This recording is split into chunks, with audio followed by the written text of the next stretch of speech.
El que tiene mis mandamientos y los guarda es el que me ama, y el que me ama será amado por mi Padre, y yo lo amaré y me manifestaré Hablan las a él. Escrituras en Judas capítulo 1 versículos del 3 al 9. Amados, por la gran solicitud que tenía de escribiros acerca de nuestra común salvación, me ha sido necesario escribiros exhortándoos que contendáis ardientemente por la fe que ha sido una vez dada a los santos, porque algunos hombres han entrado encubiertamente, los que desde antes habían sido destinados para esta condenación, hombres impíos que convierten en libertinaje la gracia de nuestro Dios y niegan a Dios el único soberano y a nuestro Señor Jesucristo. Mas quiero recordaros, ya que una vez lo habéis sabido, que el Señor, habiendo salvado al pueblo sacándolo de Egipto, después destruyó a los que no creyeron, y a los ángeles que no guardaron su dignidad, sino que abandonaron su propia morada. Los ha guardado bajo oscuridad en prisiones eternas para el juicio del gran día, como Sodoma y Gomorra y las ciudades vecinas, las cuales de la misma manera que aquellos, habiendo fornicado e ido en pos de vicios contra naturaleza, fueron puestas por ejemplo, sufriendo el castigo del fuego eterno. No obstante, de la misma manera también estos soñadores mancillan la carne, rechazan la autoridad y blasfeman de las potestades superiores. Pero cuando el arcángel Miguel contendía con el diablo, disputando con él por el cuerpo de Moisés, no se atrevió a proferir juicio de maldición contra él, sino que dijo, el Señor te reprenda. Aquí Judas, el siervo del Señor, pudo haber escrito sobre el tema de la justificación por la fe, o sobre el tema de la resurrección de Cristo, o sobre la doctrina de la reconciliación, o sobre otros grandes temas relacionados con la fe. Pero el Espíritu de Dios inspiró a Judas para que desarrollara un tema específico sobre la apostasía que estaba introduciéndose en medio de la congregación de la iglesia. Empezamos en el capítulo 1, versículo 3 de Judas. Amados, por la gran solicitud que tenía de escribiros acerca de nuestra común salvación, me ha sido necesario escribiros exhortándoos que contendáis ardientemente por la fe que ha sido una vez dada a los santos. En esta primera parte de este versículo, la frase común salvación, en donde común proviene del griego koinos, Strong 2839, que significa compartido por todos, en este caso los amados en Cristo. Así Judas deseaba escribir sobre una faceta de la salvación. No pudo haber sido acerca de la redención o sobre la persona de Jesucristo o la santificación o sobre muchos otros temas relacionados, pero no lo hizo, sino lo hizo según lo explica en la segunda parte de este versículo. Me ha sido necesario escribiros exhortándoos que contendáis ardientemente por la fe que ha sido una vez dada a los santos. Judas escribió que era necesario, una imperiosa necesidad de exhortar que contendáis ardientemente por la fe. Significa que debemos luchar, contender en el buen sentido de la palabra, no siendo contencioso, que hay mucha diferencia. Uno es poner el énfasis en la fe, no en la pelea, como lo dice Pablo en 2 de Timoteo capítulo 2 versículos del 24 al 26. Porque el siervo del Señor no debe ser contencioso, sino amable para con todos, apto para enseñar, sufrido, que con mansedumbre corrija a los que se oponen, porque si quizás Dios le conceda que se arrepientan para conocer la verdad, y escapen del lazo del diablo, en que están cautivos a voluntad de él. La palabra contender proviene del griego epagonizomai, Strong 1864, que significa luchar por, en este caso, la fe. Veamos cómo eran las prácticas de la primera iglesia y cuáles eran sus características. Dice el libro de los Hechos en el capítulo 2, versículo 42. Y perseveraban en la doctrina de los apóstoles, en la comunión de unos con otros, en el partimiento del pan y en las oraciones. Según esta observación, podemos decir que una congregación no es parte de la iglesia si no sigue esta práctica. Dijo Pablo en Efesios capítulo 4, versículo 15, sino que siguiendo la verdad en amor, crezcamos en todo en aquel que es la cabeza, esto es Cristo. Es decir, que si usted va a hablar de la verdad, lo debe hacer en amor, en el Espíritu. A continuación, Judas presenta la razón por la cual debían defender sabia y valientemente a la fe. En Judas capítulo 1, versículo 4. Porque algunos hombres han entrado encubiertamente, los que desde antes habían sido destinados para esta condenación, hombres impíos que convierten en libertinaje la gracia de nuestro Dios y niegan a Dios el único soberano y a nuestro Señor Jesucristo.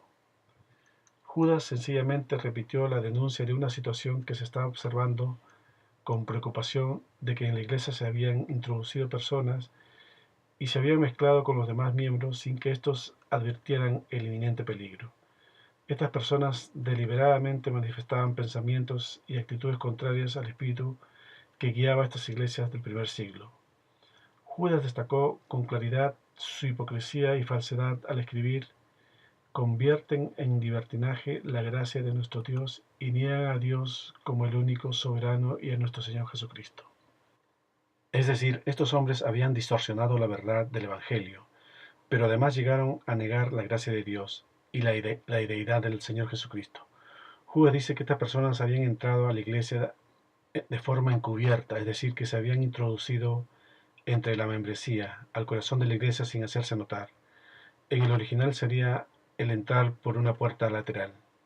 Jesús dijo en Juan capítulo 10, versículo 1: de cierto os digo, el que no entra por la puerta en el redil de las ovejas, sino que sube por otra parte, ese es ladrón y salteador. El apóstol Pablo, en su última visita a la iglesia de Éfeso, les comunicó su preocupación a los ancianos de esa congregación en el libro de Hechos, capítulo 20, versículos del 29 al 31.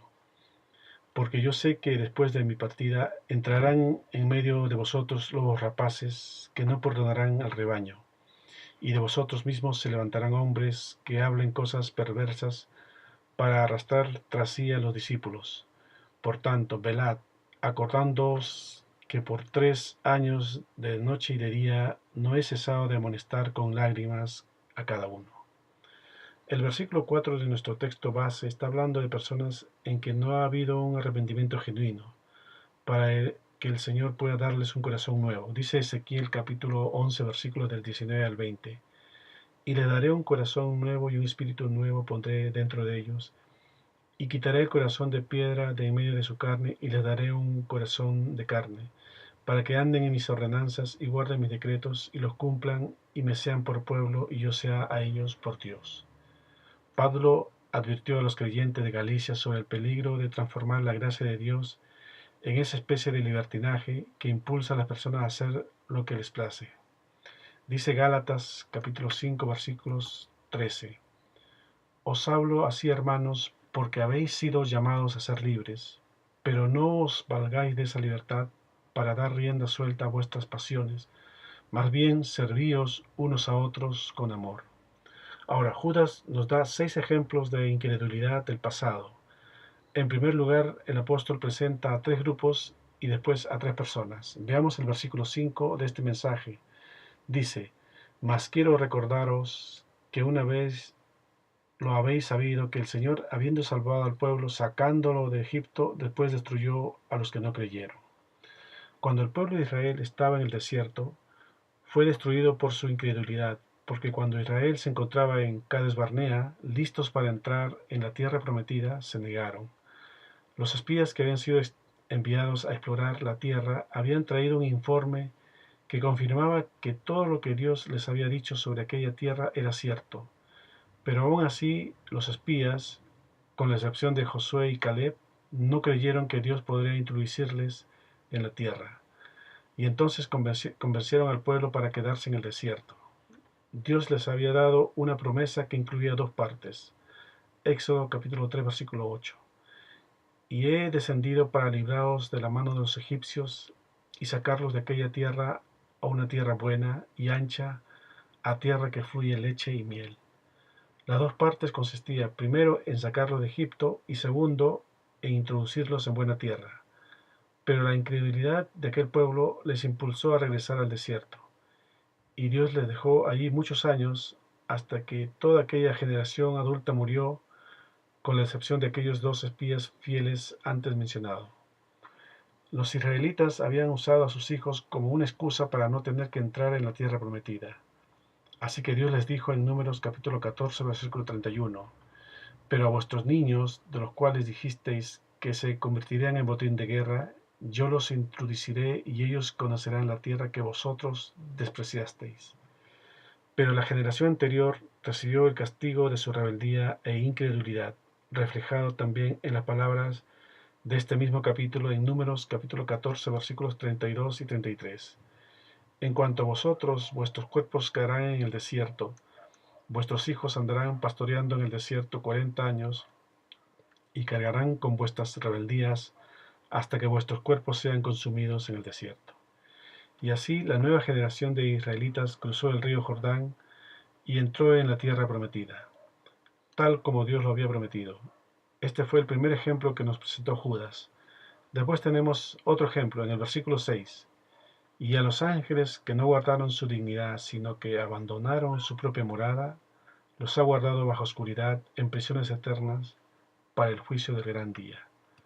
Es decir, en algún momento del pasado, ciertos ángeles no conservaron su estado o condición original. Dios les había creado con una libre voluntad, y aunque ellos no heredaron una naturaleza pecaminosa porque no se reproducen como los seres humanos, fueron rebeldes. Por lo tanto, un grupo de ellos fueron mantenidos en prisión, y otro grupo de ángeles caídos en la rebelión fueron expulsados junto con Satanás, quien en algún momento llegó a la tierra, y por quien propició la caída de Adán y Eva, y por quien ahora vemos alrededor a un mundo secularizado, en el cual todos los valores parecen haberse cambiado o deformado según las preferencias y las costumbres o modas de la sociedad. Veamos Apocalipsis capítulo 12, versículos del 7 al 9. Después hubo una gran batalla en el cielo. Miguel y sus ángeles luchaban contra el dragón, y luchaban el dragón y sus ángeles, pero no prevalecieron, ni se halló ya lugar para ellos en el cielo. Y fue lanzado fuera el gran dragón, la serpiente antigua, que se llama Diablo y Satanás, el cual engaña al mundo entero, fue arrojado a la tierra y a sus ángeles fueron arrojados con él. Pero el juicio del gran trono blanco vendrá en el futuro. Dice del primer grupo de ángeles en 1 Corintios capítulo 6 versículo 3: ¿O no sabéis que hemos de juzgar a los ángeles, cuantos más las cosas de esta vida? Es decir, durante el reino de Cristo sobre la tierra tendrá lugar el juicio de los ángeles, y aunque nosotros hemos sido creados inferiores a ellos, un día tendremos parte en ese juicio de los ángeles. Dice también 2 de Pedro capítulo 2 versículo 4: Porque si Dios no perdonó a los ángeles que pecaron, sino que arrojándolos al infierno los entregó a prisiones de oscuridad, donde están reservados para el juicio. Sigamos con nuestro texto principal y el tercer grupo en el versículo 7. Como Sodoma y Gomorra y las ciudades vecinas, las cuales de la misma manera que aquellos, habiendo fornicado e ido en pos de vicios contra la naturaleza, fueron puestas, por ejemplo, sufriendo el castigo del fuego eterno. Es interesante ver cómo el lenguaje y los criterios de evaluación de la gente ha cambiado con respecto al vocabulario de las Escrituras, que prevaleció por un extenso periodo de tiempo. Al adulterio y las aberraciones morales se les considera como el amor libre. A los que comienzan a probar las drogas y acaban siendo controlados por ella, se las considera como personas que ejercen su libertad de optar por nuevas formas de placer. Por otra parte, algunos consideran al delincuente, al asesino, como personas temporalmente enajenadas. Así que Satanás, el enemigo de Dios, está haciendo una buena labor adoctrinando al mundo con un nuevo vocabulario. A pesar de ello, el pecado no ha cambiado de significado ante la mirada de Dios, y el hecho de que en el pasado Dios haya castigado a las personas y sociedades por estos castigos de pecado de sensualidad debería constituir una seria advertencia para nuestra generación. Sigamos en Judas capítulo 1 versículo 8. No obstante, de la misma manera también estos soñadores mancillan la carne, rechazan la autoridad y blasfeman de las potestades superiores. Judas da una advertencia muy clara. Señala 4 características que identificaban a estos hombres, a estos falsos guías. En primer lugar, Judas los describe como soñadores. Estos viven en un mundo irreal, en un mundo inexistente. Ellos objetaban muchas de las declaraciones bíblicas y tenían algunos puntos de vista románticos y humanistas. Dan sermones para la carne y no para el espíritu, como el mayordomo infiel de la parábola antes expuesta.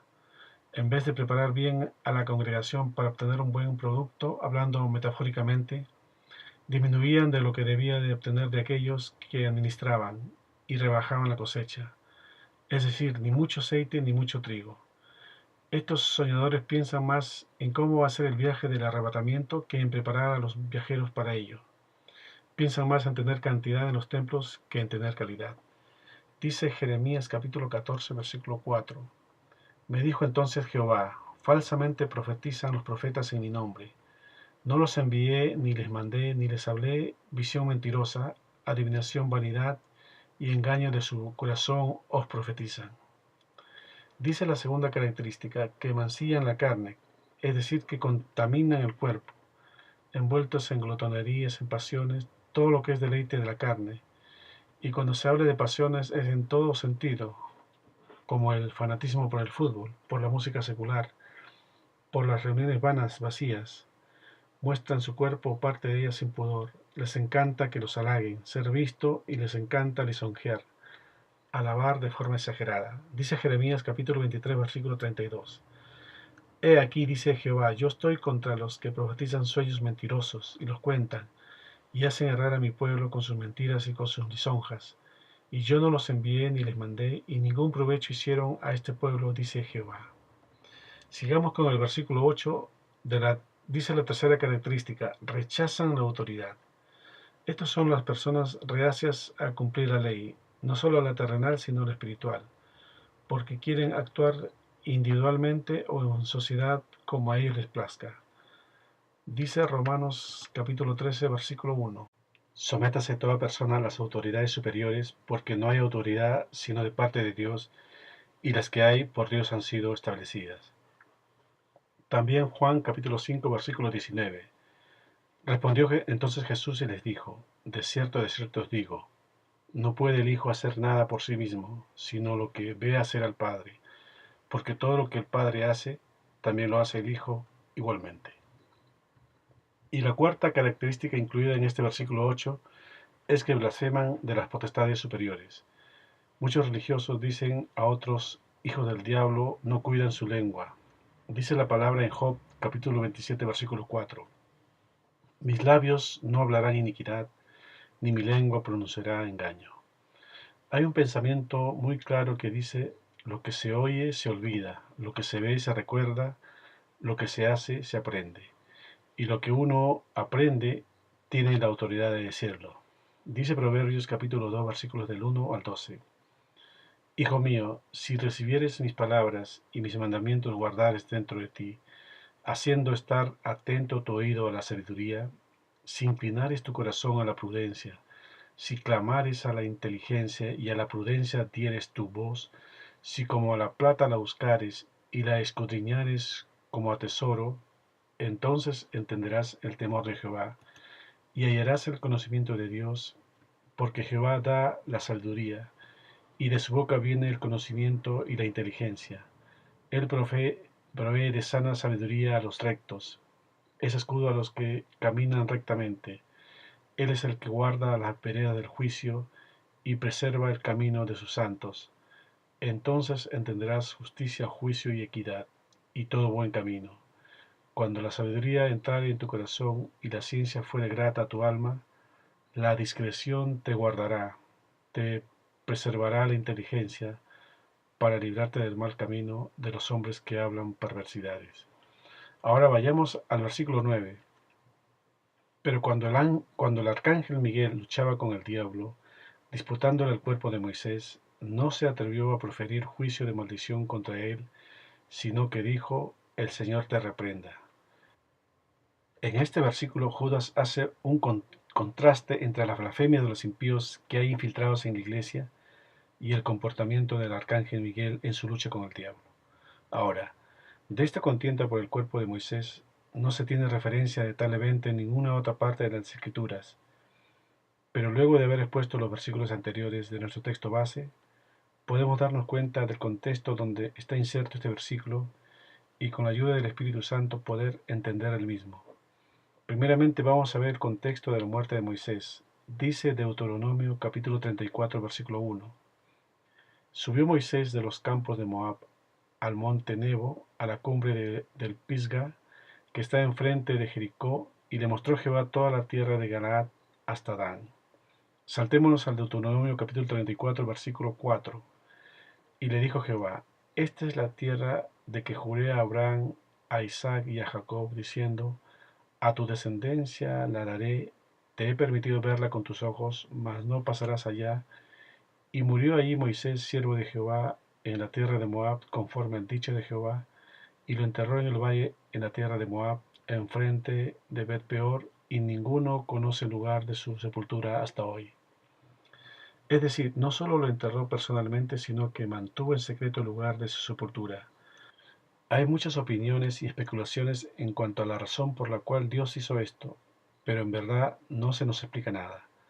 Que Dios haya escondido la tumba de Moisés debido a que luego los israelitas lo podían idolatrar es simplemente una suposición que sostienen algunos. Lo cierto es que los que conocen bien las Escrituras saben que toda la Escritura inspirada por Dios es para nuestro beneficio, no para sacar conclusiones fantasiosas. De hecho, en este mensaje habla de los soñadores, ni para alucinar de grandes batallas galácticas como si fuera una película de entretenimiento que solo sirve para exacerbar nuestros sentidos, sino que las Escrituras fueron dadas por Dios para nuestro caminar en esta vida y en la venidera. Dice Deuteronomio capítulo 29, versículo 29.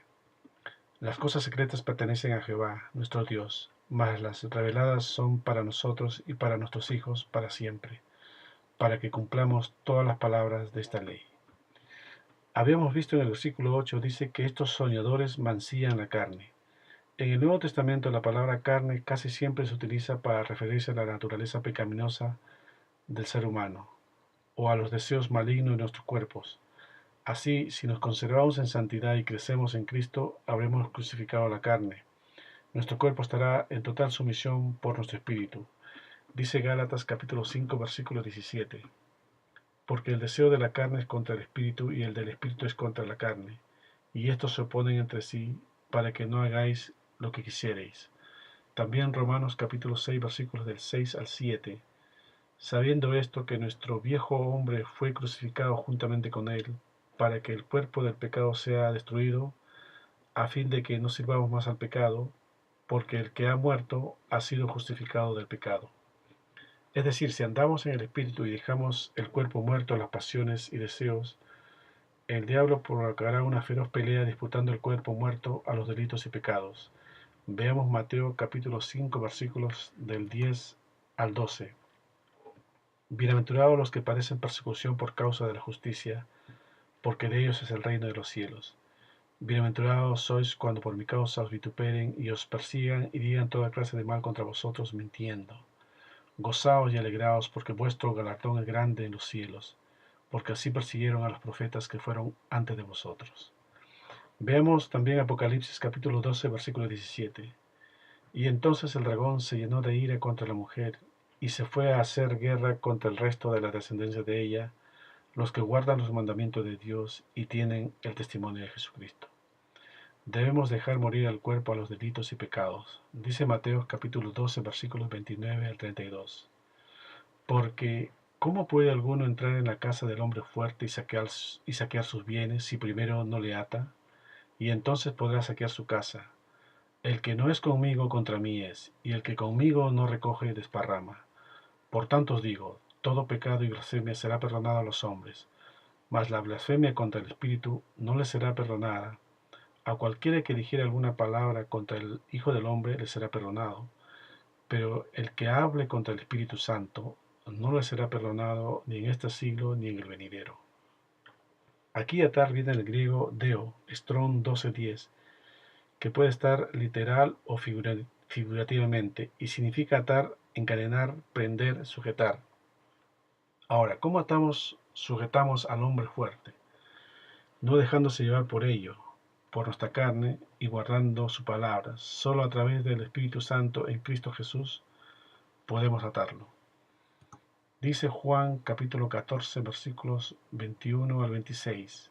El que tiene mis mandamientos y los guarda, ese es el que me ama, y el que me ama será amado por mi Padre, y yo le amaré y me manifestaré a él. Le dijo Judas, no el Iscariote, Señor, ¿cómo es que te manifestarás a nosotros y no al mundo? Respondió Jesús y le dijo, el que me ama a mí, mi palabra guardará, y mi Padre le amará, y vendremos a él y haremos morada con él. El que no me ama no guarda mis palabras, y la palabra que habéis oído no es mía, sino del Padre que me envió.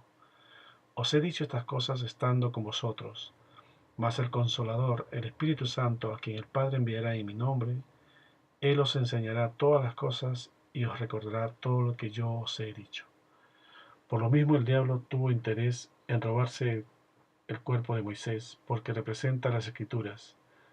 Dios inspiró a él a escribir el Pentateuco, los 5 primeros libros de las Escrituras, y le dio los 10 mandamientos para guiar al pueblo hacia la tierra prometida. Esto lo podemos ver cuando Abraham le responde al rico en la parábola que Jesús se refirió. Veamos Lucas capítulo 16 versículos del 29 al 31.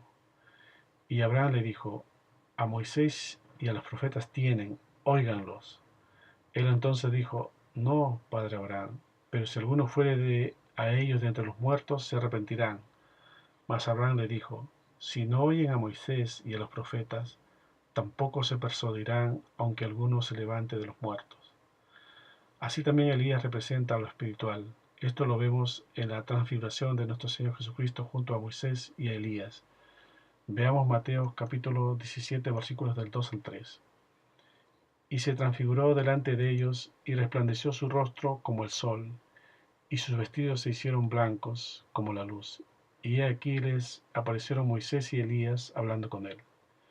Volviendo a nuestro texto base, cuando Satanás estaba listo para echar mano de ese cuerpo, Dios envió a su arcángel para proteger la propiedad de Dios.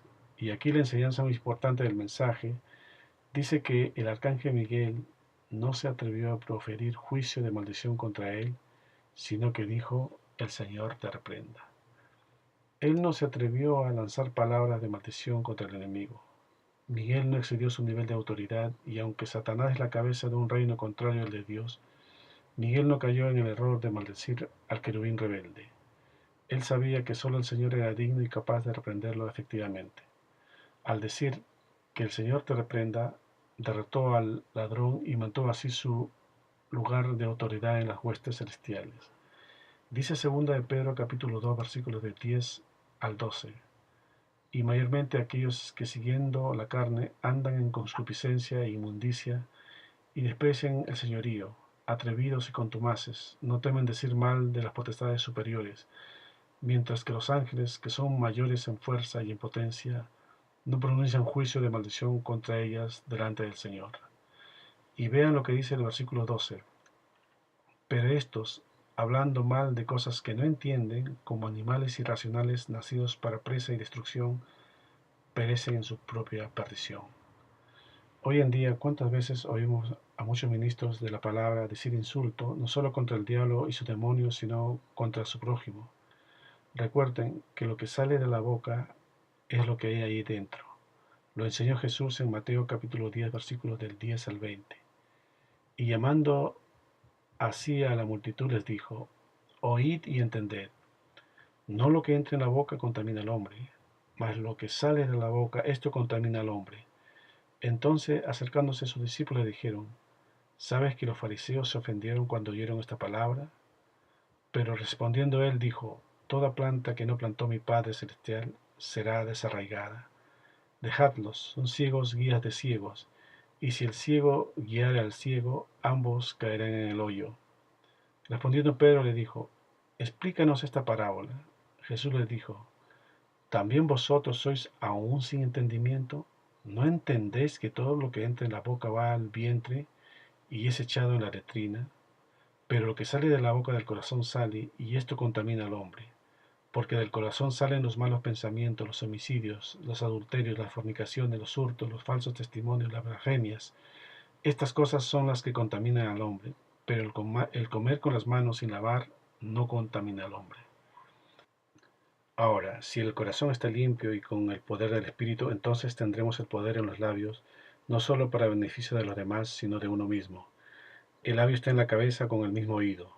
Entonces será un círculo virtuoso, por llamarlo de una manera. Por eso debemos proclamar la palabra. Dice Proverbios capítulo 18, versículos del 20 al 21.